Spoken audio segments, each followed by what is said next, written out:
You mentioned earlier about the ascendancy recently of socialism, and there has been a lot of talk since at least the Bernie campaign, I would think of 2016, about the tactics of leftists and progressives either running within the Democratic Party or outside as a third party.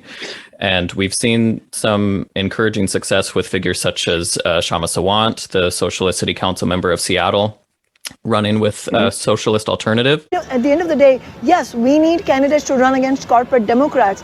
But as long as those candidates are running from the Democratic Party, we're never going to succeed. I mean, I will predict to you, if we have a wave of left-leaning people running on the Democratic Party ticket against corporate Democrats, most of those endeavors are not going to succeed by themselves, because at the end of the day, the Democratic Party itself does not support a progressive and working class agenda.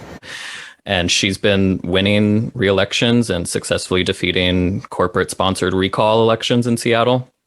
Where do you fall on this kind of third-party debate, and why are you choosing to run in San Francisco as a Democrat instead of as a third party? Good questions. Kshama Sawant is my political idol.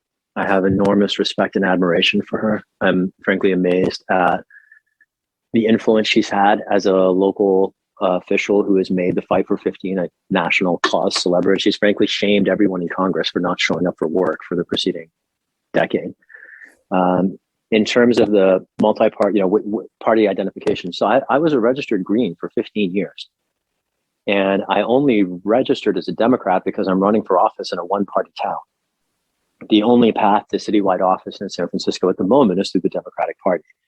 And I am openly hostile to the party leadership. I'm openly antagonistic. I have not only no love for it, but I describe it in public as corrupt. So, you could think of my relationship to the Democratic Party as sort of like the same role, let's say, that the CIA has to democracy. Like they talk about democracy a lot, right? But they're engaged in destroying it everywhere they can get. And while I'm very committed to democracy, and I would love to see the Democratic Party recover its principles in the FDR era, committed to the Second Bill of Rights, the Democratic Party as it's currently constituted is something that absolutely needs to be burned to the ground. And that's why I'm running against the leadership and calling out her corruption, because it's not just her either. It's an institutional corruption that infects the party's policymaking, and it impacts our communities. And it has already had devastating effects on the present, let alone the future. And the future, I don't think, can sustain much more. So, I run as a Democrat in San Francisco as a strategic recognition of the party's weight and influence here.